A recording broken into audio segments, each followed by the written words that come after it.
എന്നെ പത്തനംതിട്ടയിൽ നിന്നൊരു വ്യക്തി വിളിച്ചു. അതായത് നെടുങ്കണ്ടത്ത് ഒരു അരയടിയുള്ള ഒരു പീസിന് 50 രൂപ വെച്ച് വിൽക്കുന്ന ഒരു ചേച്ചി. രാമന്തലയാണ്. രാമന്തല 50 കിലോ കപ്പ കിട്ടും എന്നും പറഞ്ഞാണ് അവർ വിൽക്കണമെന്നാണ് പറഞ്ഞത്. ഞാൻ പറഞ്ഞു എൻ്റെ പൊന്നു ചേട്ടാ, ഏറ്റവും അങ്ങ് അറ്റം പോയാൽ 20 കിലോ താഴെ അല്ലാണ്ട് രാമന്തലയിൽ കപ്പ ഉണ്ടാവില്ല. എല്ലാവർക്കും നമസ്കാരം. മകരക്കൊയ്ത്തിൻ്റെ ഒരു പുതിയ ദിവസത്തിലേക്ക് എൻ്റെ എല്ലാ പ്രിയ കൂട്ടുകാർക്കും വളരെ ഹൃദ്യമായ സ്വാഗതം. നമ്മൾ അടിമാലിയിൽ വന്നിരിക്കുകയാണ് കേട്ടോ. അടിമാലി വന്ന് ഒരു അടിപൊളി കാഴ്ച നിങ്ങളെ കാണിക്കാൻ വേണ്ടിയിട്ടാണ്. മറ്റൊന്നുമല്ല, നമ്മുടെ ഒരു അടിപൊളി കപ്പ കൃഷിയാണ്. അതിൻ്റെ വിളവെടുപ്പ് സമയമാണ്. ഈ അണ്ണന്മാരാണ് ഇവിടെ ചെയ്തുകൊണ്ടിരിക്കുന്നത്, 2 ചേട്ടന്മാർ. അപ്പോൾ ഈ ചേട്ടന്മാരെ നമ്മൾ പരിചയപ്പെടുന്നുണ്ട്. അതിന് മുമ്പ് നമ്മൾ ഇവിടുത്തെ ഒരു സംഗതികളൊക്കെ പറയണം. ഞാനിപ്പോൾ വന്നൊരു രാവിലെ ഒരു 7 മണിക്കാണ്. വന്നു കഴിഞ്ഞപ്പോൾ ഏറ്റവും രസമെന്ന് വെച്ചാൽ കുറേ അധികം ആളുകൾ, ഇത് എന്തര സ്ഥലമുണ്ട് ചേട്ടാ? 15 ഏക്കറോ? 14 ഏക്കർ സ്ഥലത്ത് കപ്പ കൃഷി ചെയ്തിട്ടുണ്ട്. അതിൻ്റെ ഒരു വിളവെടുപ്പ് നമ്മൾ കണ്ടുകൊണ്ടിരിക്കുമായിരുന്നു. പക്ഷേ ഞാൻ വന്ന സമയം കൊണ്ട് വിളവെടുപ്പ് തീർന്നു. ഏകദേശം ഒരു വെളുപ്പിനെ 12 മണി 1 മണിയോട് കൂടിയാണ് ഇവിടെ ഒരു വിളവെടുപ്പ് ആരംഭിച്ചത്. ആ ഒരു സമയം അടിപൊളിയായിട്ട് ഒരു വിളവെടുത്ത് ഞാൻ വരുന്ന സമയം കൊണ്ട് മൊത്തം പറിച്ചു തീർത്ത് നല്ല ഗംഭീരമായിട്ട് ഇട്ടിരിക്കുന്നു. അപ്പോൾ അതിനിടയിൽ വാഴ കൃഷി ചെയ്തിട്ടുണ്ട്. ഈ വാഴയ്ക്ക് ഇടയിൽ ചെയ്തിരുന്ന കപ്പയാണ് ഇപ്പോൾ വിളവെടുത്ത് മാറിയിരിക്കുന്നത്. ഇനി അടുത്തൊരു കൃഷി, 2ാം കൃഷി എന്നുള്ളത് ശരിക്കും പറഞ്ഞാൽ ഈ വാഴയാണ്. അപ്പോൾ നമ്മൾ ഈ വിശേഷങ്ങളാണ് പങ്കുവയ്ക്കാൻ പോകുന്നത്. ഇതിൻ്റെ ലാഭം, ഇതുപോലെ തന്നെ ഇത് എങ്ങനെയാണ് മാർക്കറ്റ് ചെയ്യുന്നത്, എങ്ങനെയാണ് ഇവർ കൃഷി ചെയ്യുന്നത്, മൊത്തം കാര്യങ്ങൾ നമ്മൾ ഈ ചേട്ടന്മാരോട് ചോദിക്കുന്നുണ്ട്. നമുക്ക് ചേട്ടന്മാരെ പരിചയപ്പെട്ടുകൊണ്ട് ആരംഭിക്കാം. ഹായ്, നമസ്കാരം. എൻ്റെ പേര് പോള്, വിട്ടൂര് തേക്കുംകാട്ടിൽ. ഞാൻ താമസിക്കുന്നത് അടിമാലി വെള്ളത്തോൽ ഗ്രാമപഞ്ചായത്തിലെ 15ാം വാർഡിലാണ്. ഇത് ഞാൻ 23 വർഷമായിട്ട് പാട്ടത്തിന് കൃഷി ചെയ്യുന്നതാണ്. ഇത് CM ബാബു മച്ചപ്ലാവിലെ എത്രാം വാർഡ്? 6ാം വാർഡിൽ സ്കൂൾ പഠിക്കൽ താമസിക്കുന്നതാണ്. ഞാൻ മുന്നേനേക്കാൾക്ക് ഒത്തിരി മുമ്പ് 30 വർഷത്തിനോളമായി ബാബു ഇവിടെ കൃഷി തുടങ്ങിയിട്ട്. പുള്ളിയും പഴയ രീതിയിലുള്ള കൃഷിക്കാരനാണ്. ഞാനൊരു 23 വർഷമായേ ഉള്ളൂ. ഇത് എന്താ സ്ഥലമുണ്ട്? ഇത് മൊത്തം 14 ഏക്കർ ഉണ്ട്. 14 ഏക്കർ വാഴയും കപ്പയും തന്നെ? അല്ലല്ല, ഇതിനകത്ത് കുറച്ച് ഭാഗം തെങ്ങ് പോവും. ബാക്കിയുള്ളോളം ഒരു 5-8-10 ഏക്കർ ഞങ്ങൾ തെങ്ങും വാഴയും കപ്പയും പച്ചക്കറികളും ഒക്കെ ആയിട്ടായിരുന്നു ചെയ്തുകൊണ്ടിരുന്നത്. വ്യാപകമായിട്ട് പച്ചക്കറി പാവലൊക്കെ ചെയ്തുകൊണ്ടിരുന്നതാണ്. പാവലൊക്കെ കേടുവന്ന് നഷ്ടമായതുകൊണ്ട്, മുരടിപ്പ് വന്ന് നഷ്ടമായതുകൊണ്ട് ഞങ്ങൾ പാവൽ നിർത്തി. അത് കഴിഞ്ഞപ്പോഴാണ് കപ്പയും വാഴയും തന്നെയായത്. അന്നും കപ്പയുണ്ട്, വാഴയുണ്ട്. ഈ വാഴ എന്തോരം ചെയ്യുന്നുണ്ട് ഇവിടെ മൊത്തം? ഇവിടെ ഇപ്പം ഞങ്ങളൊരു 7000 വാഴയോളം ചെയ്തിട്ടുണ്ട്. 7000 5000-ഓളം വാഴ ഇപ്പോൾ ഇവിടെ ചെയ്തിട്ടുണ്ട്. കപ്പ എന്തരം? കപ്പ ഒരു 20,000 മൂടിനടുത്ത് വരും. 20,000 മൂട്. നമുക്കിത് എങ്ങനെയുണ്ട്? ഈ കൃഷി എങ്ങനെയുണ്ട്? കൃഷി എങ്ങനെയുണ്ടെന്ന് ചോദിച്ചു കഴിഞ്ഞാൽ, കൃഷി ഞങ്ങളെ സംബന്ധിച്ച് നഷ്ടത്തിലാണ് തോന്നുന്നത്. കാരണം അതിൻ്റെ ഒരു കാരണം എന്താണെന്ന് വെച്ച് കഴിഞ്ഞാൽ, ഒന്നാമത് ഭയങ്കരമായിട്ട് എല്ലാ ഐറ്റത്തിനും റേറ്റ് കൂടി. ഞങ്ങൾക്ക് കിട്ടുന്ന വില വളരെ തുച്ഛമാണ്. കൃഷിക്കാരുടെ കയ്യിലേക്ക് കിട്ടുന്ന വില എന്ന് പറഞ്ഞാൽ, ഇപ്പോൾ വയത്തവാഴയാണെങ്കിൽ ഇപ്പോഴുള്ള വില എന്ന് പറഞ്ഞാൽ ഈ കഴിഞ്ഞ ദിവസം 27 രൂപയാണ് പറഞ്ഞത്. അതേസമയം അതൊരു 40 രൂപ 45 രൂപയൊക്കെ ഇപ്പോഴത്തെ സമയത്ത് ഒരു 60 രൂപയൊക്കെ നമുക്ക് കിട്ടിയാലാണ് എന്തെങ്കിലും നമ്മുടെ കയ്യിലേക്ക് കിട്ടുള്ളൂ. മറ്റേ നമ്മുടെ മുടക്ക് മുതൽ പോലും കിട്ടാത്ത സാഹചര്യമാണ് ഇപ്പോൾ ഉള്ളത്. നഷ്ടമെന്ന് വെച്ച് കഴിഞ്ഞാൽ ഒരു ഈ വിലയില്ലാത്ത സീസണേ ഉള്ളൂ, അത് ഇത്രയും കാലം ചെയ്തിട്ട് നഷ്ടമായിരുന്നു? എങ്ങനെയാണ് നിങ്ങൾ പറയുന്നത്? ഇത്രയും കാലം ചെയ്തിട്ടൊന്നും നഷ്ടമില്ലായിരുന്നു. ഞങ്ങൾക്ക് വലിയ ബുദ്ധിമുട്ടൊന്നും ഇല്ലാതെ ഞങ്ങൾ പോയിക്കൊണ്ടിരുന്ന. പക്ഷേ ഇപ്പോൾ ഒരു 18-ന് ശേഷം ഞങ്ങൾക്ക് ഒരു തരത്തിലും മുമ്പോട്ട് പോകാൻ പറ്റാത്ത അവസ്ഥയാണ്. കാരണം എല്ലാ വിളകൾക്കും കേട് കൂടുതലാണ്. അതിന് മരുന്നും വളമൊക്കെ മേടിച്ച് കഴിയുമ്പോഴത്തേക്കും, വളത്തിനൊക്കെ ഒരു ചാക്ക് ഫാക്ടംബോസിന് ഇപ്പോൾ 1800 രൂപ കണ്ടാണ് വില.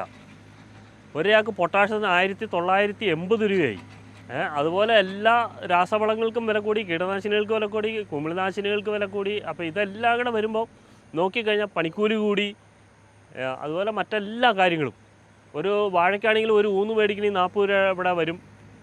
അപ്പോൾ ഞങ്ങൾക്ക് ഒരു വാഴ 1 കിലോ വാഴയ്ക്ക വിറ്റ് കഴിയുമ്പോൾ നമുക്ക് ഒരു കിലോയ്ക്കൊരു 40 രൂപയെങ്കിലും കിട്ടിയെങ്കിലാണ് ഞങ്ങൾക്ക് എന്തെങ്കിലും മുതലാവുള്ളൂ. നിങ്ങൾക്ക് 1 കിലോ വാഴയ്ക്ക ഉൽപ്പാദിപ്പിക്കാൻ എത്ര രൂപ മുടക്കാവും?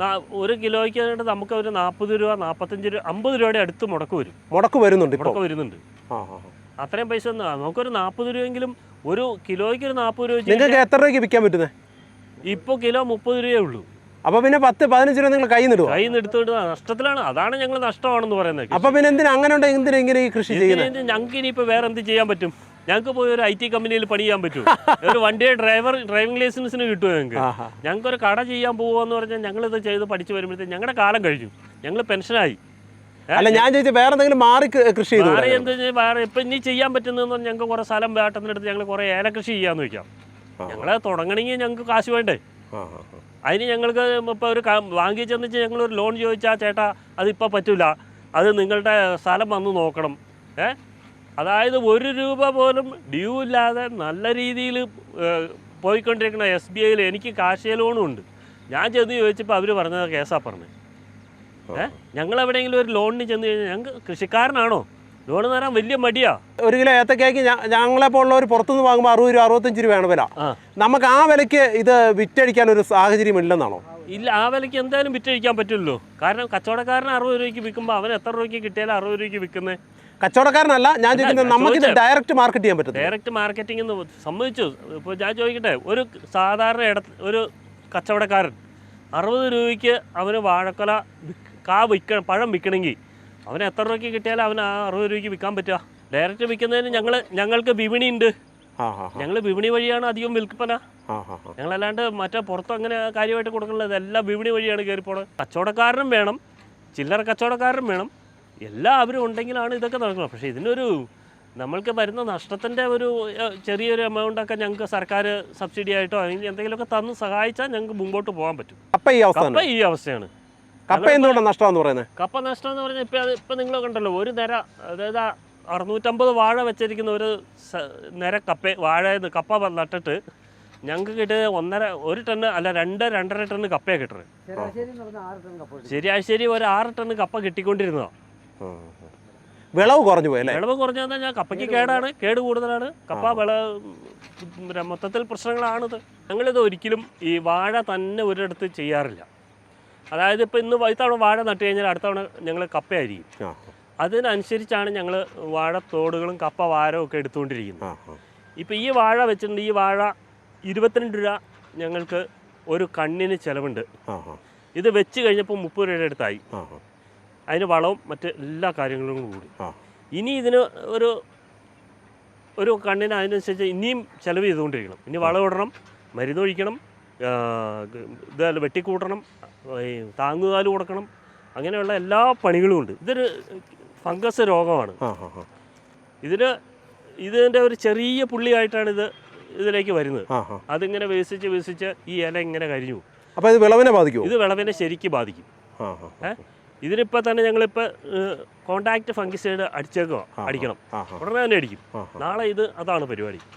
അപ്പോൾ അതുപോലെ ഇങ്ങനെ എല്ലാ സ്ഥലത്തും എല്ലാ കൃഷികളും ചെയ്ത് ഇങ്ങനെ അങ്ങോട്ടും ഇങ്ങോട്ടും ഒക്കെ മാറ്റിയും മറിച്ചും ചെയ്യുന്നതുകൊണ്ടാണ് ഞങ്ങൾക്ക് ഇത് ചെയ്തു പോകാൻ കഴിയും. ഞാൻ വേറൊരു കാര്യം ചെയ്യട്ടെ, അപ്പോൾ ഈ കന്ന് നമുക്ക് മേടിക്കാതെ നമ്മുടെ അതിനകത്ത് തന്നെ എടുത്തു കഴിഞ്ഞാൽ ഞങ്ങൾ 2018 ഏതാണ്ട് ഏകദേശം 4000-3000 വാഴ, ബാബുവിൻ്റെ 2000 വാഴ കണ്ണുണ്ടായിരുന്നു. എൻ്റെ കഴുകി പെറുക്കി മൂടി വെച്ചാർന്ന 2000 വാഴ വെള്ളപ്പൊക്കത്തിൽ ഒഴുകിപ്പോയി. അതിനുശേഷം ഞങ്ങൾ ഈ വാഴക്കണ്ണ് മേടിച്ച് ഇവിടെ കൊണ്ടുവന്ന് പുറത്തുനിന്ന് മേടിച്ച് വെച്ചതാണ്. ആ കണ്ണിന് വെക്കുമ്പോൾ അതിൻ്റെതായ ചില പ്രശ്നങ്ങളുണ്ട്, പേരുകേടുണ്ട്, നല്ല കേടുണ്ട്. അതുകൊണ്ട് നമ്മൾ ഇതിന് നമുക്ക് ഉപയോഗിക്കാൻ പറ്റത്തില്ല. അപ്പം നമ്മുടെ നിന്ന് നല്ല വാഴ പോയി. ഞങ്ങളുടെ നല്ല 10-20 വർഷം മുമ്പ് ഇവർ കൃഷി ചെയ്തുകൊണ്ടിരുന്ന വാഴക്കണ്ണായിരുന്നു. അത് നമ്മുടെ നഷ്ടപ്പെട്ടു പോയി. കടലമറിയൻ എന്നൊരു ഇനമായിരുന്നു. ഇതിപ്പോൾ ഏതാ ഇനം ചെയ്യുന്നത്? ഇത് സാധാ ഏത്തയാണ്, പെടലമറിയാനല്ല. 12 കിലോയ്ക്ക് മേളിൽ എന്തായാലും കിട്ടും. എത്ര മാസം കൊണ്ടത്? ഇത് 7 മാസം, 6 മാസം മുതൽ 7 മാസം വരെ ഇത് കുലയ്ക്കും. നിങ്ങൾ കറക്റ്റ് ഓണ സീസൺ നോക്കിയാണോ ചെയ്യുന്നത്? അല്ല, ഓണ സീസണിൽ ഞങ്ങൾക്ക് ചെയ്താൽ ഞങ്ങൾക്ക് നഷ്ടമായിരിക്കും. കാരണം ഓണ സീസൺ ആകുമ്പോഴത്തേക്കും ഇത് കാറ്റുണ്ടായി, കാലവർഷത്തിൽ കാറ്റുള്ള പ്രദേശമാണ്. അപ്പോൾ അത് വാഴയെല്ലാം കാറ്റടിച്ച് കളഞ്ഞ് അത് നശിച്ചു പോകും. ഈ കഴിഞ്ഞ വർഷം ഞങ്ങൾക്ക് കഴിഞ്ഞ മെയ് ജൂണിലുണ്ടായ കാറ്റിൽ ഞങ്ങളുടെ 2000-ഓളം വാഴ നശിച്ചുപോയി. നശിച്ചുപോയിട്ട് ഞങ്ങൾക്ക് ഞങ്ങൾ എല്ലാ വർഷവും ഇൻഷുർ ചെയ്യുന്ന ആളുകളാണ്. അപ്പോൾ ഞങ്ങളുടെ വാഴയുടെ ഇൻഷുറൻസിൻ്റെ പൈസ ഇപ്പോൾ ജൂണിൽ സംഭവിച്ചതാണ്. ജൂൺ 20-ാം തീയതി 25-ാം തീയതി ഒക്കെ ആയിട്ട് ഞങ്ങളുടെ ക്ലെയിമൊക്കെ ആയി പോയതാണ്. പക്ഷേ ഇതുവരെ ഞങ്ങളുടെ പൈസകളൊന്നും ഇതുവരെ വന്നിട്ടില്ല. 1 രൂപ പോലും കിട്ടിയിട്ടില്ല. 1 രൂപ പോലും ആ ഐറ്റത്തിൽ ഞങ്ങൾക്ക് കിട്ടിയിട്ടില്ല. അതൊക്കെ എപ്പോൾ കിട്ടുമെന്നൊന്നും പറയാൻ പറ്റത്തില്ല. സർക്കാർ എപ്പോൾ തരുമോ ഞങ്ങൾ അതുവരെ കാത്തിരിക്കുകയാണ്. അപ്പോൾ ഒരു വാഴയ്ക്ക് അങ്ങനെ പോയി കഴിഞ്ഞാൽ എത്ര രൂപ കിട്ടും? അങ്ങനെ പോയാൽ 300 രൂപ ഒരു കൊലച്ച വാഴയ്ക്ക് കിട്ടും. 300 രൂപ കിട്ടും. 100 രൂപ കലാമിറ്റിയുടെ കിട്ടും. അത് കേന്ദ്ര ഗവൺമെൻറ് ഒരു 100 രൂപ കിട്ടുന്നത്. ഈ 2 ഫണ്ടും കിട്ടിയിട്ടില്ല. 2 ഫണ്ടും കിട്ടിയിട്ടില്ല. ഇപ്പോൾ ഇത് ഞങ്ങൾ ഹിറ്റാച്ചിക്ക് വാഴ എടുക്കാനുള്ള കാരണം എന്ന് വെച്ചാൽ ഇതിൻ്റെ നടുക്ക് ഈ തോട്ടിൽ ഞങ്ങൾ അടുത്ത കൃഷി വാഴ വെക്കാനുള്ളതാണ്. അപ്പോൾ എന്ന് പറഞ്ഞാൽ അടുത്ത തിങ്കളാഴ്ചയൊക്കെ ആകുമ്പോഴത്തേക്ക് ഇത് നമ്മുടെ പക്കം മാറും. പക്കം എന്ന് വെച്ചാൽ ഇരുട്ട് മാറിയിട്ട് വെളുത്ത പക്ഷമാണ്. അപ്പോൾ അതുകൊണ്ട് നമ്മൾ ഇരുട്ടിനാണ് സാധാരണ ഞങ്ങൾ കപ്പ നടാറ്. കിഴങ്ങുവർഗ്ഗങ്ങളൊക്കെ നടുന്നത് ഇരുട്ടിനായിട്ടാണ് നടുന്നത്. അപ്പോൾ അതുകൊണ്ടാണ് ഞങ്ങളിപ്പോൾ ഇങ്ങനെ ഇത് ചെയ്തു വെച്ചിരിക്കുന്നത്. ചേട്ടാ, നമ്മൾ ഇതിനിടെ വാഴ ചെയ്യുമെന്ന് പറഞ്ഞില്ലേ? വാഴ ചെയ്തു. അല്ല, അത് എത്ര എത്തുമ്പോൾ കപ്പ എന്തേരം എത്തുമ്പോൾ വാഴ ചെയ്യുന്നത്? കപ്പ പറിക്കാൻ ഒരു 2 മാസം ഉള്ളപ്പോൾ നമ്മൾ സാധാരണ കർക്കിടകം, അതായത് ജൂൺ ജൂലൈയിലാണ് നമ്മൾ വാഴ വെക്കണത്. അതാണ് നമ്മുടെ ഒരു സമയം. അതാണ് അപ്പോൾ ആ സമയത്ത് നമ്മൾ വാഴ വെച്ചാൽ പിറ്റേ വർഷം നമുക്ക് ഈ കാലവർഷത്തിലുണ്ടാകുന്ന കാറ്റിനെ മുമ്പ് നമുക്ക് വാഴ മൂത്ത് കിട്ടുകയും അതനുസരിച്ച് നമ്മുടെ വാഴ നശിക്കാതെ നമുക്ക് വെട്ടിയെടുക്കാനും സാധിക്കും. തന്നെയല്ല ഇവിടെ ഈ വിപണി ഒരെണ്ണം ഞങ്ങൾക്കുണ്ട് അടിമാലി സ്വാശ്ര കർഷക വിപണി. അപ്പോൾ അതുകൊണ്ട് ഞങ്ങൾക്ക് ഇത് വിൽപ്പനയ്ക്കൊന്നും ബുദ്ധിമുട്ടില്ല. ഞങ്ങൾ തന്നെ അത് ലേലം ചെയ്തും അല്ലാതെ ഫീൽഡിൽ വന്നെടുത്തും ഒക്കെ ആയിട്ടാണ് ഞങ്ങൾ കച്ചവടം ചെയ്യുന്നത്. ഞങ്ങളൊരു കുറേ കർഷകരുണ്ട് ഇതിനകത്ത് ഈ വിപണിയിൽ. അത് VAPCയുടെ കീഴിലുള്ള ഒരു കർഷക വിപണിയാണ്. അപ്പോൾ അതുകൊണ്ട് ഞങ്ങൾക്ക് വിൽപ്പനയൊന്നും ഞങ്ങൾക്കൊരു വിഷയമല്ല. എന്ത് സാധനം ഉണ്ടാക്കിയാലും ഞങ്ങൾക്ക് വിൽക്കാൻ ബുദ്ധിമുട്ടില്ല. ഇപ്പൊ ഈ വാരം കോരിയേ നമ്മളിപ്പം സാധാരണ കപ്പ കൂമ്പലെടുത്തിട്ടാണ് കൃഷി ചെയ്യുന്നത്, അല്ലെങ്കിൽ ഇതിലേതാണ് നല്ലതായിട്ട് തോന്നിക്കുന്നത്? നല്ലത് ഒരു പരിധി വരെ കൂമ്പലാണ് നമുക്ക് നല്ലത്. കാരണം എന്താണെന്ന് വെച്ച് കഴിഞ്ഞാൽ ഒരു എലി കയറി കഴിഞ്ഞാൽ വാരത്തേലാകുമ്പം ആ എലി അതിൻ്റെ ഇങ്ങേ അറ്റത്ത് കയറി അങ്ങേ അറ്റം വരെ തുറന്നു പോകും. അപ്പം കൂനയാണെങ്കിൽ അവൻ ആ കൂനയിൽ നിന്ന് അടുത്ത കൂനയിലേക്ക് വരുമ്പോൾ ഒരു ചെറിയ ഗ്യാപ്പ് വരും. അത് നമുക്ക് കണ്ടെത്താനും അതിന് എന്തെങ്കിലും മരുന്ന് വെച്ച് അതിനെ കൊന്നുകളയാനൊക്കെ നമുക്ക് സാധിക്കും. വാരത്തേലും സാധിക്കാഴിയൊന്നുമില്ല. പക്ഷേ ഇതാണെങ്കിൽ നമുക്ക് പണി എളുപ്പമാണ്, പെട്ടെന്ന് പണി തീരും. വാഹനത്തിന് നമുക്ക് വണ്ടി ഉപയോഗിച്ച് ഇത് കോരിയെടുക്കാം. പെട്ടെന്ന് തന്നെ സമയത്തിന് നമ്മുടെ കാര്യങ്ങൾ നടക്കും. അതുകൊണ്ടാണ് വാരം എടുത്ത് പോകുന്നത്. ചിലർ പറയുന്നതൊക്കെ ഇങ്ങനെ വാരം എടുത്ത് പണിക്കാരെ വെച്ച് ചെയ്യുന്നതിനെ കഴിഞ്ഞ് ഭയങ്കര ലാഭമായിട്ട് ഇങ്ങനെ മെക്കനൈസേഷൻ വന്നു കഴിഞ്ഞാൽ ലാഭമാണെന്ന് പറയുന്നു. പക്ഷെ നമ്മൾ എന്തുകൊണ്ടാണ് അത് നഷ്ടമാണെന്ന് പറയുന്നത്? നഷ്ടമാണെന്ന് പറയാൻ കാരണം എന്താ വെച്ചാൽ ഞങ്ങൾക്ക് ഇപ്പോൾ ഇതൊരു 40 മണിക്കൂറിന് മേളിൽ നമുക്കിത് മുടക്കായി. എന്തര സ്ഥലം? ഇതൊരു 1.25 ഏക്കറേ ഉള്ളൂ. 1.25 ഏക്കർ ചെയ്യാൻ 40 മണിക്കൂർ എടുത്തു. അതിന് പിന്നിൽ വേറെ ചില പ്രശ്നങ്ങളുണ്ട്, അതെന്തോ ആവട്ടെ. ഇതിപ്പം നമുക്ക് 40 മണിക്കൂർ എടുത്തു. സാധാരണ ഞങ്ങൾക്കൊരു 10 ആൾ പണിയാനുണ്ടെങ്കിൽ നമുക്ക് ഒരു 2 ദിവസം അല്ലെങ്കിൽ 10 ആൾ പണിയാനുണ്ടെങ്കിൽ നമുക്ക് 2 ദിവസം അല്ലെങ്കിൽ 3 ദിവസം കൊണ്ട് ഇത് വാരം എടുത്ത് തരും. 10 ആൾ 3 ദിവസം കൊണ്ട് ഇത് തീർക്കാം. അപ്പോൾ അന്നേരം വേറെ പ്രശ്നം എന്താണെന്ന് വെച്ച് കഴിഞ്ഞാൽ ഇത് ഞങ്ങൾ വാഴത്തോട്ടമായിരുന്നു.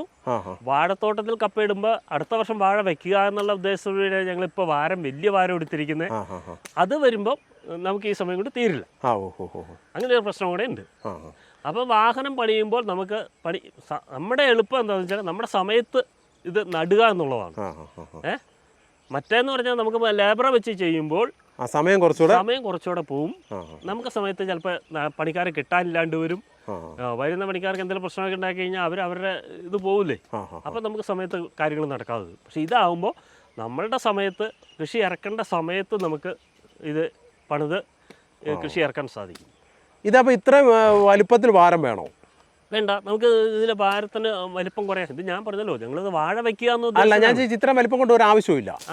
അതനുസരിച്ച് വിളവ് കൂടുതലൊന്നുമില്ല. വിളവ് കൂടും. വിളവിൻ്റെ ഒരു കപ്പ നീളാനും ഇതൊക്കെ ഒരു ഇതുണ്ട്. വാഴ ഇച്ചിരി വലുതാണെങ്കിൽ ആ അനുസരിച്ച് കപ്പ, ഈ രാമൻ കപ്പയാണെങ്കിൽ കപ്പ വളർന്നിട്ട് ഈ വാരത്തിന് പുറത്തേക്ക് വരും. അത്രയും വിളവ് കിട്ടും. ഇതിന് അടിസ്ഥാന വളം എന്താ ചെയ്യുന്നത്? അടിസ്ഥാനം ഇതിനിപ്പോൾ ഞങ്ങൾ വാഴയൊക്കെ വെട്ടിക്കൂട്ടി ഇതിൻ്റെ അടിയിൽ ഇട്ടിരിക്കുകയാണ്. വാഴയിട്ട കേടുണ്ടാവില്ലേ? എങ്ങനെ? വാഴയിൽ നിന്നൊരു കേടുണ്ടാവില്ലേ? വാഴയിൽ നിന്നുള്ള കേടുണ്ടാവില്ല. ഇല്ല, അത് കപ്പയെ ബാധിക്കില്ല. കപ്പയ്ക്ക് ഉണ്ടാവില്ല. വാഴയ്ക്ക് നമ്മൾ വാഴ പിന്നെ വെച്ച് കഴിഞ്ഞാൽ, ഇപ്പോൾ വാഴയാണ് ആ വാഴത്തോട്ടത്തിൽ ആ ഫീൽഡിൽ തന്നെ അടുത്ത വാഴ വെച്ചാൽ ഈ വാഴയുടെ കീടബാധ അതിനകത്തുള്ളത് കൊണ്ട് അങ്ങനെ വരും. നമ്മൾ ഈ ഒരേക്കറിൽ എന്തേരം ചെയ്യാൻ പറ്റും? ഒരേക്കറിൽ നമുക്ക് 3500 മൂട് വരെ നടാം. 3500 അപ്പോൾ കറക്റ്റ് അകലം എത്രയുണ്ട്? ഇത് രാമന്തലയാണ്. ഈ രാമന്തല എന്ന് പറഞ്ഞാൽ ഇത് ഞങ്ങൾ 2.5 അടിക്കാണ് നടന്നത്. ഇത് പച്ചത്തണ്ടറാണ്. ഇത് നമുക്ക് കുറച്ചുകൂടി അടുപ്പിച്ച് നടാം. വിളവ് കുറവാണോ? അല്ല, വിളവ് കുറവല്ല. ഇതിന്റെ കാരണം എന്താണെന്ന് വെച്ച് കഴിഞ്ഞാൽ ഇതിന് ശാഖകൾ ഉണ്ടായിട്ട് ഇത് തണ്ട് തമ്മിൽ അങ്ങോട്ട് കൂടിച്ചേരില്ല ഒത്തിരി. അപ്പോൾ ഇതിന് നിൽക്കാൻ ഏരിയ കുറച്ച് മതി. കപ്പയുടെ നീളം എന്ന് പറഞ്ഞാൽ ഏകദേശം ഇത്രയും നീളത്തിലെ കപ്പ വരുള്ളൂ. അത് ചുറ്റും കപ്പ ഉണ്ടാവും. കിഴങ്ങ് ഒരു 3-4 കിലോ ഒക്കെ വരെ വലുതാവും, വണ്ണം വയ്ക്കും. നീളം കുറവാണ് കിഴങ്ങിന്. മറ്റേ രാമൻ എന്ന് പറയുമ്പം രാമന് നല്ല നീളം ഉണ്ടാവും, കിഴങ്ങിന് മുഴുപ്പുണ്ടാവും, നല്ല ടേസ്റ്റാണ്, നല്ല വിളവുള്ള ഒരു ഇനം കപ്പയാണ് രാമൻ എന്ന് പറയുന്നത്. ഇത് അത്രയും വിളവില്ല, പക്ഷെ ഉള്ള കപ്പ നല്ല കപ്പയായിരിക്കും. പൊടിക്കപ്പയൊന്നും ഉണ്ടാവില്ല. പറിച്ചിട്ടാൽ നമുക്ക് പെട്ടെന്ന് മുട്ടി വേര് അതുപോലുള്ള സംഭവങ്ങളൊന്നുമില്ല ഈ തണ്ടിന്. അങ്ങനെയുള്ളൊരു ഗുണങ്ങളൊക്കെ ഉണ്ട്. പിന്നെ ഇത് ഒത്തിരി അകലം നടണ്ട, കാരണം നമുക്ക് അത് അടുപ്പിച്ച് നടാമെന്ന് പറഞ്ഞാൽ ഇത് ശിഖരം പൊട്ടി ഇത് സാധനം അങ്ങോട്ടും ഇങ്ങോട്ടും കോർത്ത് കിട്ടില്ല. അങ്ങനെ ഒരു ഗുണം കൂടെ ഈ കപ്പയ്ക്കുണ്ട്. മറ്റേ കപ്പയ്ക്ക് രാമനാകുമ്പോൾ അതൊരു പ്രായം കഴിയുമ്പോഴത്തേക്ക് ഇതിൻ്റെ ശിഖരം അങ്ങോട്ട് വളരാൻ തുടങ്ങും. ശിഖരം വളർന്നിട്ട് ഇത് 4 സൈഡിലേക്കും കയറി ഓർത്ത് കെട്ടും. അങ്ങനെ ഒരു ഇതുണ്ട്. അപ്പോൾ അതനുസരിച്ചുള്ള കിഴങ്ങ് അതിനുണ്ടാവും, നല്ല മുഴുത്ത കിഴങ്ങുണ്ടാവും. ഈ കേട് വന്നതുകൊണ്ടാണ്, അല്ലെങ്കിൽ ഇപ്പോൾ രാമൻ തന്നെയായിരുന്നു ഞങ്ങൾ നടുവുള്ളൂ. രാമനാണ് ഏറ്റവും നല്ലത്. നല്ല ഇനം വെറൈറ്റി കപ്പയാണിത്. നിങ്ങൾക്ക് ചെയ്തിട്ട് എത്ര വർഷമായി ഇപ്പോൾ കപ്പ കൃഷി? ഞങ്ങളിത് ഞാനിപ്പോൾ ഒരു 20-22 വർഷത്തിന് 22 വർഷമായിട്ട് നമ്മൾ ഈ രാമനല തന്നെയാണ് നടന്നത്. ഇതിനിടയ്ക്ക് പിന്നെ ഞങ്ങൾ തിരുവനന്തപുരത്ത് നിന്ന് ശ്രീ സുരക്ഷ എന്ന് പറഞ്ഞൊരു ഇനം കപ്പ തണ്ടുവന്ന് കൊടുന്നു കേട്ടോ. അതൊന്നും നമുക്കിവിടെ അത്ര ഒരു വിളവില്ല. നല്ല കപ്പയായിരുന്നു ശ്രീ സുരക്ഷ. കപ്പ എന്ന് വെച്ചാൽ അതിന് നല്ല വെയിറ്റ് ഉണ്ട്. രാമനേക്കാൾ നല്ല വെയിറ്റ് ഉണ്ട്. ഒരു നല്ല നീളം കുറഞ്ഞ കപ്പകളാണ്. അങ്ങനെയുള്ളൊരു ഗുണം ഉണ്ടായിരുന്നു. പക്ഷെ അത് നമുക്കിവിടെ അത്ര ഈ ആമ്പക്കാടൻ വ്യവസായമായിട്ട് ചെയ്യാൻ പറ്റില്ല. ആമ്പക്കാടൻ വ്യവസായം ചെയ്യാൻ പറ്റത്തില്ല. അതിൻ്റെ കാരണം എന്താണെന്ന് വെച്ച് കഴിഞ്ഞാൽ അത് 12 മാസം വേണം. ആ കപ്പ നമുക്ക് മൂത്ത് കിട്ടി തുടങ്ങണമെങ്കിൽ 12 മാസം വേണം. പക്ഷെ അത് ഇത്രയും ഈ ഏരിയയിൽ നമുക്ക് നടാനും പറ്റത്തില്ല. ഇത്ര അകലത്തിൽ പറ്റത്തില്ല, ഇത്ര അടുത്ത് പറ്റത്തില്ല. ഇത്ര അടുത്ത് വേണം. നല്ല അകലം വേണം. അത് വലിയ റൗണ്ടിലുള്ള കൂനയൊക്കെ വേണം. കാരണം അതിൻ്റെ അകത്തുനിന്ന് സംഭവം എന്താണെന്ന് വെച്ച് കഴിഞ്ഞാൽ അതിനകത്തൊക്കെ നല്ല കിഴങ്ങുണ്ടാവും. കിഴങ്ങ് നല്ല മുഴുത്ത കിഴങ്ങ്, നല്ല നീളമുള്ള കിഴങ്ങ്, നല്ല മുഴുത്ത കിഴങ്ങുകളുണ്ടാവും. അപ്പോൾ ഒരു കിഴങ്ങ് ചിലപ്പോൾ ഒരു 5 കിലോ 6 കിലോ ഒക്കെ കാണും. അപ്പോൾ അങ്ങനെ വരുമ്പോൾ രാമന് സമയം കൂടുതലാണ്. നമ്മൾ പാട്ടത്തിനെടുത്ത് ചെയ്യണമല്ലേ, നമുക്ക് ഈ പറയുന്ന ഇതില്ല. നമുക്ക് ഈ പറയുന്ന സമയം കൊണ്ട് സാധനം വിളവെടുത്ത് രാമൻ എത്ര മാസം കൊണ്ട് വിളവാകും? രാമൻ്റെ ഒരു 9-10 മാസം കൊണ്ട് നമുക്ക് പറിക്കാം. ഇതാകുമ്പോൾ ഒരു 7-8 മാസം കൊണ്ട് പറിക്കാം ഈ പച്ചത്തണ്ടൻ എന്ന് പറയുന്ന സാധനം. അതുകൊണ്ടാണ് നമ്മൾ ഇങ്ങനെ പോകുന്നത്. പിന്നെ കിൻഡിൽ കപ്പ എന്നൊക്കെ പറഞ്ഞിട്ടുണ്ടല്ലോ. കിൻഡിൽ കപ്പ എന്ന് പറഞ്ഞാൽ ഈ ആമ്പക്കാടനാണ് ശരിക്കും കിൻഡിൽ കപ്പ. അല്ല, വേറൊരു സാധനം ഉണ്ടല്ലോ, വേറെ ഒരു ഭയങ്കര വലിപ്പം എത്തുന്ന ഒരു സാധനം, 100 കിലോ കപ്പ ഉണ്ട്. അതൊന്നും ഇപ്പൊ ഇവിടെ നമ്മുടെ നാട്ടിലൊന്നും പ്രചാരത്തിലില്ല സാധനമൊന്നും. അതൊന്നും നമുക്ക് ഇങ്ങനെ വ്യവസായമായിട്ട് കൃഷി ചെയ്യാൻ കൊള്ളത്തില്ല. ഒരു രസത്തിന് വേണമെങ്കിൽ ചെയ്യാം. നമ്മുടെ വീടുകളിൽ ആവശ്യത്തിന് വേണം ഈ ആമ്പക്കാടനും ഈ കിൻഡൽ കപ്പയും. അല്ലെങ്കിൽ പണ്ടുണ്ടായിരുന്ന സിലോൺ കപ്പ, വെള്ളത്തണ്ടൻ, മുള്ളത്തണ്ടൻ ഒക്കെ ഉണ്ടായിരുന്നു. ഇതൊന്നും ഇപ്പൊ നമ്മുടെ നാട്ടിലേ ഇല്ലാത്ത സാധനമാണ്. അരിമണിയൻ കപ്പ, അങ്ങനെയൊക്കെ ഒത്തിരി വെറൈറ്റി കപ്പകളുണ്ട്. ഇത് എത്ര ദിവസം കൊണ്ട് മുളയ്ക്കും ചേട്ടാ? ഒരു 15 ദിവസം കൊണ്ട് മുള വരും. 15 ദിവസം കൊണ്ട്. പിന്നെ ഇതിനകത്ത് എത്ര എണ്ണം നമുക്ക് കിട്ടും? ഒരേക്കർ ഇത്ര നട്ട് കഴിഞ്ഞാൽ എന്ന് വെച്ച് കഴിഞ്ഞാൽ ആദ്യത്തെ ആ മുളയിലെല്ലാം തന്നെ കിട്ടുമോ? ചിലപ്പോൾ ഒരു 10% മാറ്റം വരും. 10% ഉണ്ടാവും. അന്നേരം പിന്നെ അത് വേറെ കമ്പ് കുത്തും. അതിന് പകരം ഞങ്ങൾ ഇതിൻ്റെ സൈഡിൽ കൂടെ നടും. ഇത് കണ്ടോ, ഈ സൈഡിൽ കൂടെ നട്ടൊക്കെ ഉണ്ടോ? ഏതാ ഇത്? ഇതിലെ അത് പാകി വെച്ചിരിക്കുന്ന ഇവനെ എടുത്ത് അങ്ങ് മാറ്റി വയ്ക്കും. അന്നേരം ഇങ്ങനെ പറിച്ചെടുത്ത് കഴിഞ്ഞാൽ പോവില്ലേ? പോവില്ല. അവൻ്റെ വേറെ പൊട്ടാതെ തന്നെ മാറ്റി എടുക്കും.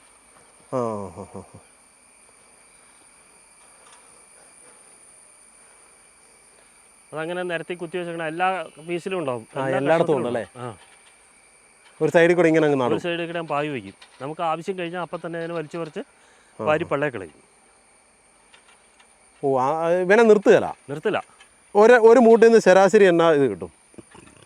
രാമനാണെങ്കിൽ ഞങ്ങൾ 18 കിലോ വരെ പറിച്ചിട്ടുണ്ട് ഒരു മൂട്ടിൽ നിന്ന്. 15 മുതൽ ഇപ്പം എന്നാ കിട്ടും ആവറേജ്? ഇപ്പം 6 കിലോ 7 കിലോ കഷ്ടി 5 കിലോ 5-6 അത്രേ ഉള്ളൂ. രാവിലെ കേടൊന്നും ഇല്ലെങ്കിൽ ഞങ്ങൾക്കൊരു 15 കിലോയാണ് നമ്മുടെ ആവറേജ് തൂക്കം. അപ്പം ഞങ്ങൾക്കൊരു 150 കട അല്ലെങ്കിൽ 100 കട എണ്ണി അങ്ങ് കൊടുത്താൽ കൃത്യമാണ് നമ്മുടെ കാര്യങ്ങളോട്. 3000 കിലോ കപ്പയായിരിക്കും എണ്ണി പറിക്കാം.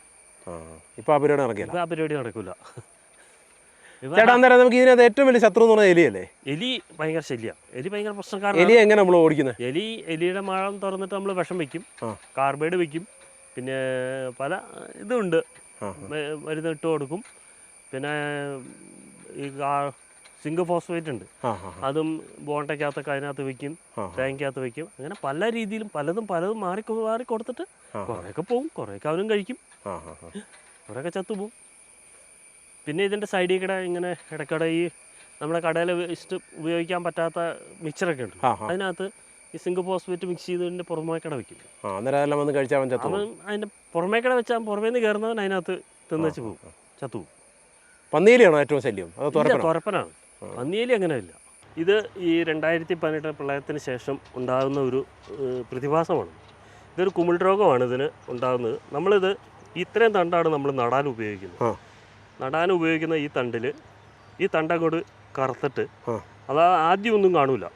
അതായത് തണ്ട് നട്ട് മുളച്ച് കിഴങ്ങായി കഴിഞ്ഞതിന് ശേഷമാണ് നമ്മൾ ഇപ്പോൾ ഒരു 8 മാസമൊക്കെ ആകുമ്പോഴത്തേക്കായിരിക്കും നമ്മളിത് കാണുന്നത്. ഈ ഭാഗം ചീഞ്ഞു, ഈ കിഴങ്ങ് അങ്ങ് നശിച്ചു പോകുന്നു. ഇനി നശിക്കാത്ത ഏതെങ്കിലും 2 കിഴങ്ങുണ്ടെങ്കിൽ അത് നമുക്ക് കഴിക്കാനും ബുദ്ധിമുട്ടാണ്, കാരണം അത് വേവില്ല. അങ്ങനെയാണ് എല്ലാ കിഴങ്ങിലും പിടിക്കുമോ? ഇതെല്ലാം ആ ഒരു മൂട് മൊത്തം പോകും. ആ മൂട് പോകുന്നതിൻ്റെ വേണോ ഇത്രയുടെ വെച്ച് ഇത് അഴുകുകയാണ്. പിന്നെ ഈ തണ്ടെന്ന് പറഞ്ഞാൽ ഈ തണ്ട് ഇവിടെ നിന്നൊക്കെ മുളയ്ക്കാൻ തുടങ്ങും, അല്ലെങ്കിൽ ഇത് ഇവിടുന്ന് വേര് പൊട്ടാൻ തുടങ്ങും. അങ്ങനെയാണ് ഇത് നമ്മൾ മുളയ്ക്കാൻ തുടങ്ങുമ്പോൾ നമുക്ക് ഇതുണ്ട് വേര് പൊട്ടി തന്നെ. ഈ വേര് പൊട്ടി വരുമ്പോൾ തന്നെ നമുക്കറിയാം ഈ ചോട് മൊത്തം പോയി. ഇത് നമ്മൾ പറിച്ച് കൊടുക്കാറില്ല അവർക്ക്, ഇത് അവർ പറിച്ച് വെട്ടി കളഞ്ഞതാ. ഇതാണ് ഇതൊരു നഷ്ടമാണ്. ഇതൊരു ഭയങ്കര നഷ്ടമാണ്. ഭയങ്കര നഷ്ടം എന്ന് വെച്ച് കഴിഞ്ഞാൽ ഞങ്ങൾക്ക് ഇതൊരു ശരിക്കും ഇത് ഒരു 10 കിഴങ്ങെങ്കിലും കാണണം. 1 2 3 4 5 6 7 8 9 10 11 12 13 14 15 കിഴങ്ങുണ്ട്. ഈ 15 കിഴങ്ങ് നല്ല രീതിയിൽ വിളഞ്ഞു വന്നാൽ ഞങ്ങൾക്ക് ഒരു 15 കിലോ കപ്പയാണ്. അവിടെയാണ് നമുക്ക് ഈ നഷ്ടം ഉണ്ടാകുന്നത്. അവിടെയാണ് നഷ്ടം ഉണ്ടാകുന്നത്. ഇങ്ങനെ വരുമ്പോഴാണ് മരുന്നൊന്നുമില്ല, ഇതിന് ഇതുവരെ മരുന്നൊന്നും ആരും പറഞ്ഞിട്ടില്ല. ഇപ്പോൾ പലരും പറഞ്ഞ് സൾഫർ മുക്കാൻ, ഞങ്ങൾ COC മുക്കുന്നുണ്ട്, സാഫ് മുക്കുന്നുണ്ട്. ഇതൊന്നും മുക്കിയിട്ടും ഇതൊക്കെ കഴിഞ്ഞ തവണ സാഫും ഇൽബാനും കൂടെ മുക്കി നട്ട തണ്ടാത്, എന്നിട്ട് പോലും ഇത് ബാധിച്ചിട്ടുണ്ട്, വ്യാപകമായിട്ടുണ്ട്.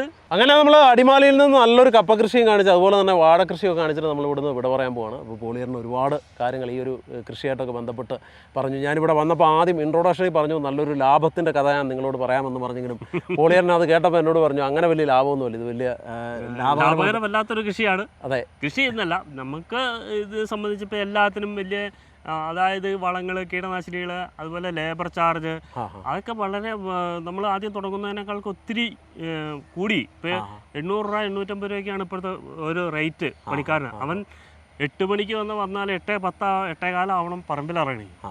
അവന് 2:30 എന്നൊരു സമയമുണ്ടെങ്കിൽ അവൻ തൂമ്പ കഴുകി വെച്ച് അവൻ്റെ പാട്ടു പോകും. നമുക്ക് പിന്നെയും കിടക്കുകയാണ് പണി. നമ്മുടെ പണിക്കൂലിയൊന്നും ഇതിനകത്ത് നിന്ന് കിട്ടാറില്ല. അങ്ങനെ എല്ലാം കൊണ്ടും നഷ്ടമാണ്, എല്ലാം കൊണ്ടും ബുദ്ധിമുട്ടിലാണ്, നഷ്ടത്തിലാണ്. കൃഷിക്കാരൻ്റെ അവസ്ഥ, ഇതുപോലെ കൃഷി ചെയ്യുന്ന ആളുകളുടെ അവസ്ഥ വളരെ നഷ്ടത്തിലാണ്. പിന്നെ വളരെ കുറച്ച് കൃഷിയൊക്കെ ചെയ്ത് റിട്ടയർമെന്റ് ഒക്കെ എൻജോയ് ചെയ്യുന്ന ആളുകൾക്ക് വളരെ ലാഭകരമായിരിക്കും. കപ്പത്തണ്ടൊക്കെ നമ്മൾ ഇവിടുന്ന് കൊടുക്കുന്നുണ്ടോ? ഇല്ല, കപ്പ തണ്ടൊക്കെ കൊടുക്കുമായിരുന്നു. ഞങ്ങൾ വിലക്ക് കൊടുക്കാറില്ല ആർക്കും. കപ്പത്തണ്ടൊക്കെ വെട്ടിക്കൊണ്ട് പോകണം, ഞങ്ങൾ വെട്ടിക്കയറ്റി കൊടുക്കും. ഒരു തവണ മാത്രം ഞങ്ങൾ അതൊരു അണ്ണാച്ചി വന്ന് കുറേ ആളുകളെയും കൊണ്ട് വന്ന് ഒരു തണ്ട് വെട്ടിക്കൊണ്ടുപോയി ഞങ്ങൾ കുറച്ച് വിലയ്ക്ക് വിറ്റു. അല്ലാതെ ഇതുവരെ ഞങ്ങൾ കപ്പത്തണ്ട് വിലയ്ക്ക് വിൽക്കുന്ന പരിപാടിയൊന്നുമില്ല. ആർക്ക് വേണമെങ്കിലും വന്നാൽ ഞങ്ങളുടെ കൃഷിയിടത്തിലുള്ള കപ്പത്തണ്ട് നല്ല രീതിയിലുള്ളത് വേണമെങ്കിൽ വെട്ടിക്കൊണ്ട് പോവാം, ഞങ്ങൾക്ക് അതിനകത്ത് ബുദ്ധിമുട്ടില്ല. ഏത് കൃഷിക്കാരും, ഇപ്പം എന്നെ പത്തനംതിട്ടയിൽ നിന്നൊരു വ്യക്തി വിളിച്ചു. അതായത് നെടുങ്കണ്ടത്ത് ഒരു അരയടിയുള്ള ഒരു പീസിന് 50 രൂപ വെച്ച് വിൽക്കുന്ന ഒരു ചേച്ചി, രാമന്തലയാണ്. രാമന്തല 50 കിലോ കപ്പ കിട്ടും എന്നും പറഞ്ഞാണ് അവർ വിൽക്കണമെന്നാണ് പറഞ്ഞത്. ഞാൻ പറഞ്ഞു എൻ്റെ പൊന്നു ചേട്ടാ, ഏറ്റവും അങ്ങ് അറ്റം പോയാൽ 20 കിലോ താഴെ അല്ലാണ്ട് രാമന്തലയിൽ കപ്പ ഉണ്ടാവില്ല, ഉറപ്പ് കേസാണ്. അവരെ എന്തുണ്ടാക്കിയാലും കുഴപ്പമില്ല, 20 കിലോ താഴെ ഒരു കപ്പ. ഞങ്ങൾക്ക് ഏറ്റവും ടോപ്പ് കപ്പ കിട്ടാൻ ഒരു 15 കിലോ കപ്പയാണ് കിട്ടിയത്. അതിൽ മേളിലേക്ക് ഒരു കപ്പ കൃഷി എന്തായാലും രാമനിലുണ്ടാവുമെന്ന് ഞങ്ങൾക്ക് പ്രതീക്ഷയില്ല. ഞാൻ 23 വർഷമായി കൃഷി ചെയ്യാൻ തുടങ്ങിയിട്ട്. അന്ന് മുതൽ കപ്പയുണ്ട്, വാഴയുണ്ട്, ചേനയുണ്ട്, ചേമ്പുണ്ടായിരുന്നു. ചേനയ്ക്കൊക്കെ ഭയങ്കര കേടായിരുന്നു. ഞങ്ങളത് ഉപേക്ഷിച്ചു, കൃഷി ഉപേക്ഷിച്ചു. പാവൽ എന്നിട്ട് 290 മൂട് പാവൽ ഇട്ടിട്ട് എനിക്ക് കിട്ടിയത് 9 കിലോ പാവയ്ക്ക. അന്ന് കമ്പി കഴിച്ച് വിറ്റ് ഞാൻ പാവൽ കൃഷി നിർത്തിയതാണ്. അത് പിന്നെ ഇന്ന് വരെ പാവലിൻ്റെ കൃഷി ചെയ്തിട്ടില്ല. പിന്നെ ഇതിനിടയ്ക്കോടെയൊക്കെ ഞങ്ങൾ പയറിടും, കുറ്റിപ്പയറിടും. കുറ്റിപ്പയറിട്ട് അതിനകത്തോടെ കുറ്റിപ്പയറിട്ടുണ്ട്. ഇനിയിപ്പോൾ കപ്പ നട്ട് കഴിഞ്ഞാൽ ഉടനെ തന്നെ കുറ്റിപ്പയറിടുകയാണ്. കുറ്റിപ്പയറിട്ടാൽ ഞങ്ങൾക്ക് ന്യായമായൊരു വിളവ് തരുന്നൊരു ഇടവേളയാണ്. ഓക്കെ, എന്തായാലും അങ്ങനെ ഒരുപാട് അറിവുകൾ നമുക്ക് ഈ ഒരു മേഖലയായിട്ട് പകർന്നു തന്ന ഒരാളാണ് പോളിയറിൻ. അപ്പോൾ പോളിയറിൻ്റെ വിശേഷങ്ങളാണ് നമ്മൾ പരിചയപ്പെട്ടത്. അപ്പോൾ എല്ലാവർക്കും ഈ എപ്പിസോഡ് വളരെയധികം ഇഷ്ടപ്പെട്ടു എന്ന് വിശ്വസിക്കും. വീണ്ടും ഇതുപോലുള്ള നല്ല കർഷകരുമായി കാണുന്നവരെ ഇസ്മി ജോബിംഗ് മാണി സൈനിങ് ഫ്രം മകരക്കൊയ്ത്ത്.